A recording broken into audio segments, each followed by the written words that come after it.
Selon Tidjane Thiam, le capital le plus important pour un pays, notamment pour son développement, c'est le capital intellectuel. Alors aujourd'hui, il est très important pour nous de comprendre comment alors bâtir un capital intellectuel assez important pour pouvoir nous développer. Parce que clairement, il n'a pas tort. S'il fait allusion au capital intellectuel pour le développement d'un pays, ça se voit aujourd'hui sur l'Afrique. Parce que nous avons aujourd'hui pas mal de ressources, notamment en termes de ressources minières. Nous avons aujourd'hui pas mal de ressources que nous n'arrivons pas à exploiter véritablement. Nos États sont obligés de faire recours au service de d'autres personnes afin de venir exploiter les ressources que nous avons ici.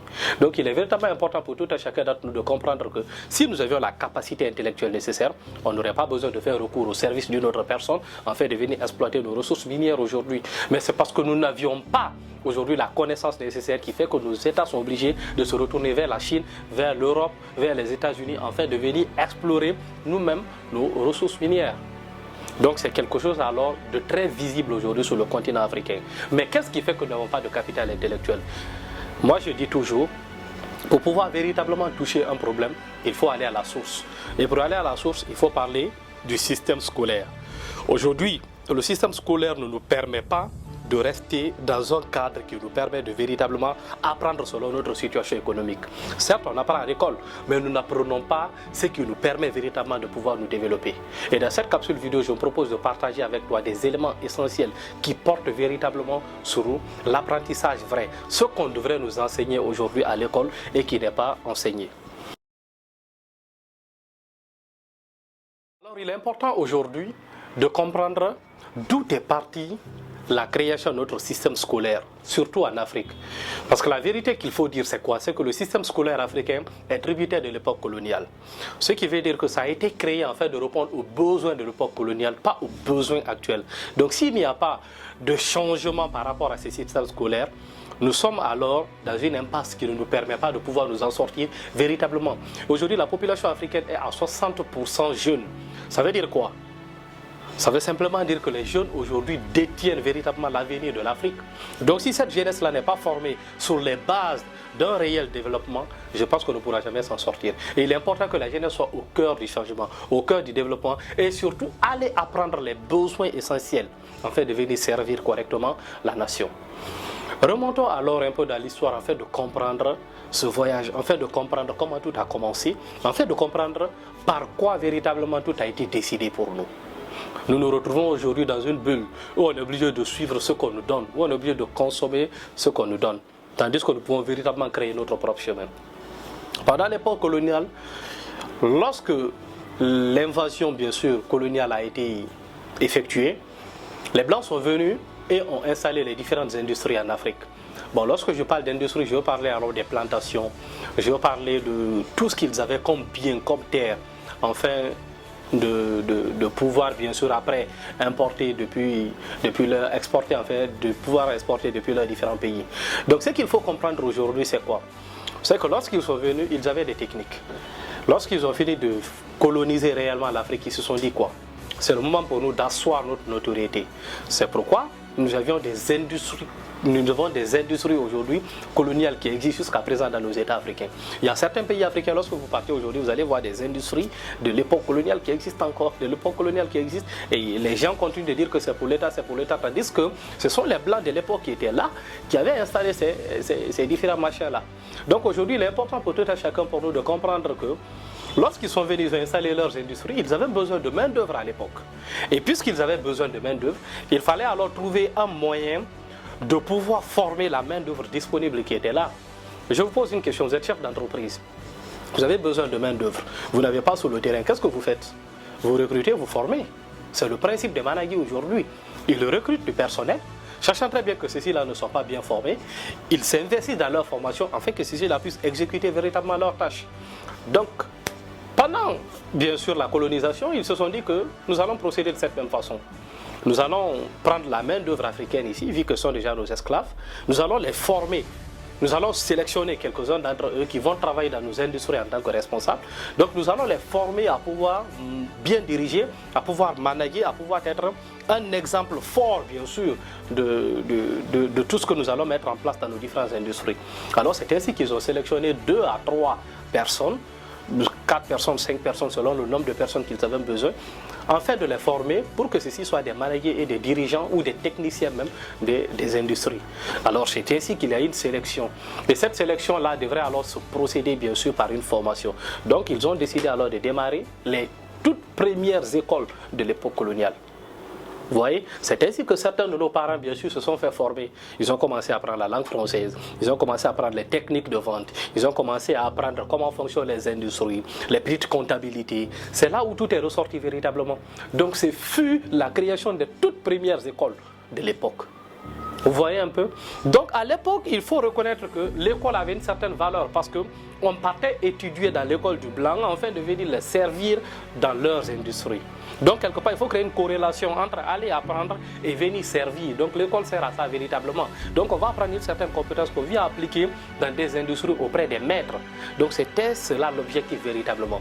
Et c'est comme ça les écoles ont vu jour. Mais pendant ce temps, beaucoup de temps sont passés. Nous avons eu des révolutionnaires, nous avons eu des leaders africains qui se sont levés, qui se sont dit, tiens, il faut prendre notre indépendance. Et c'est là où on parle du soleil des indépendances. Et ainsi l'indépendance est arrivée. Les Blancs sont partis.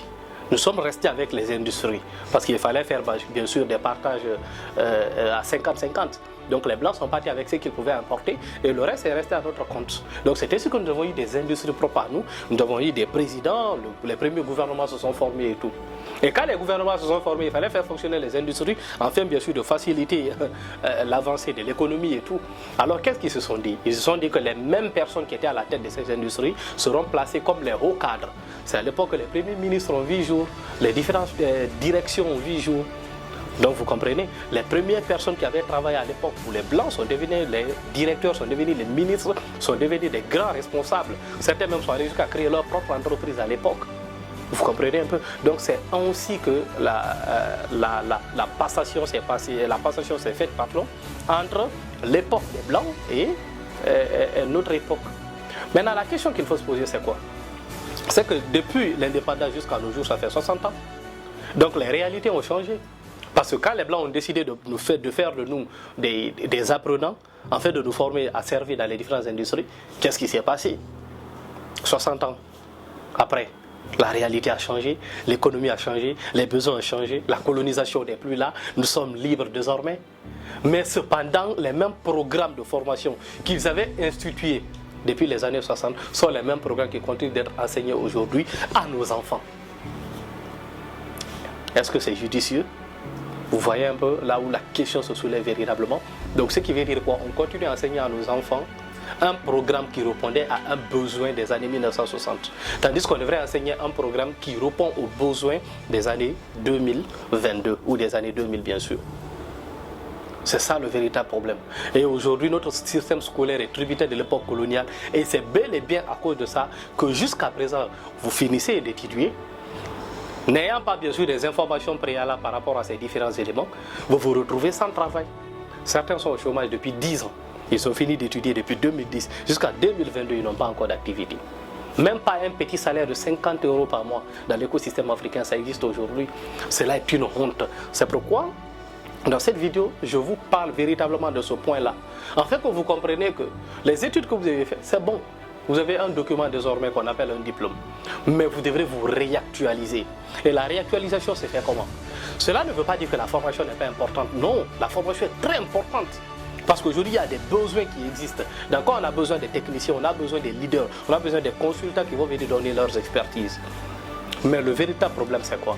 C'est que vous n'avez pas ces capacités nécessaires. Aujourd'hui, si les entreprises ne veulent pas vous recruter, c'est simplement parce que vous n'avez pas la capacité nécessaire. Sinon, on aime dire que oui, un chef d'entreprise emploie parce qu'il connaît telle personne, parce que telle personne a été recommandée. Mais si vous avez des compétences que le chef d'entreprise a besoin, il n'aura même pas besoin de vous connaître, il va vous employer. Mais si vous n'avez pas la compétence, comment vous allez faire? Donc, alors voici aujourd'hui les conseils que je peux vous donner pour vite finir. Sachant que le système scolaire actuel est tributaire de l'époque coloniale et que les époques ont changé, il faut désormais se réactualiser. Cela veut dire que nos diplômes sont en quelque sorte périmés. Bien sûr que nous avons déjà fini d'étudier, nous avons déjà ces diplômes. Mais qu'est-ce que nous faisons? Mis à part ces diplômes-là, nous devrons désormais nous mettre dans des conditions de réapprentissage, de reformation, de redynamisation de compétences. Donc nous devrons nous mettre désormais dans ces états. Et pour cela, qu'est-ce que nous devrons faire? Nous devrons aller vers les compétences nouvelles. les compétences véritablement qui peuvent nous aider à pouvoir nous réintégrer encore à notre société. Il y a des besoins qui sont là. Les sociétés ont besoin de ressources humaines, ils ont besoin de main-d'œuvre. Mais est-ce que nous répondons véritablement à ces critères et à ces qualités? Non. C'est pourquoi nous devrons accepter de nous former. Nous devrons accepter d'aller vers les nouvelles compétences. Et les nouvelles compétences, je vous dis, il y en a beaucoup. Nous avons le marketing, nous avons le copywriting, nous avons Internet, nous avons la finance, nous avons la technologie, nous avons plein de compétences nouvelles aujourd'hui que l'Afrique a véritablement besoin afin de pouvoir asseoir son autonomie financière. Allons-y vers ces compétences, formons-nous, développons-nous véritablement, ayons beaucoup plus d'expertise, ainsi nous allons répondre aux besoins de la société et nous n'allons plus durer dans le chômage. Donc c'est le petit conseil que je peux donner à toutes les personnes qui se posent la question, à savoir pourquoi est-ce que je sors d'un système, mais le système n'a pas la capacité de me former. Alors c'était ça la petite réponse. On se retrouve sur une prochaine vidéo. Merci.